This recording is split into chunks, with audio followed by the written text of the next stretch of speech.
This is getting serious, isn't it?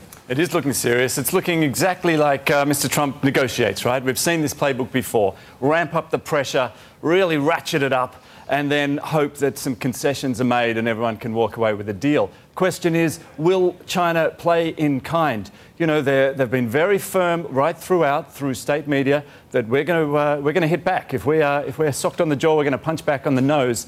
So will this strategy work for China? We're not getting a lot of signs from China. Things have gone pretty quiet on the state media front, which is often a great way to read those tea leaves. So really all we get are these daily or weekly briefings, and the tune hasn't changed there. They're saying it's blackmail. So it's very interesting to see whether this strategy from Mr. Trump this time around will work.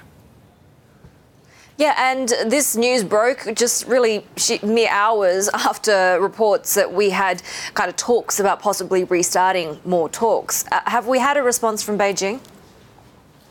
We had the response yesterday from the MOFCOM spokesman, the Ministry of Commerce spokesman, but nothing else. Now, it's important to point out that those reports of talks were from the US side. That was from our reporters in DC. We haven't heard a lot from the Chinese side. So will there be talks? Is Xi Jinping in a position now to be able to come back to the table or send one of his surrogates to go back to the table? Or is now the pressure so great that he might look as if he's folding to that should he do so?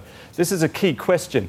The other thing we've seen over the past week, the thing that we have seen announced, is a bunch of measures to support the economy.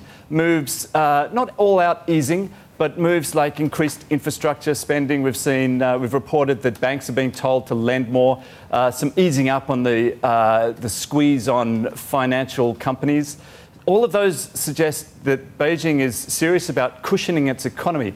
Now, the question here is, does that mean it's bracing for a trade war and is prepared to take some blows?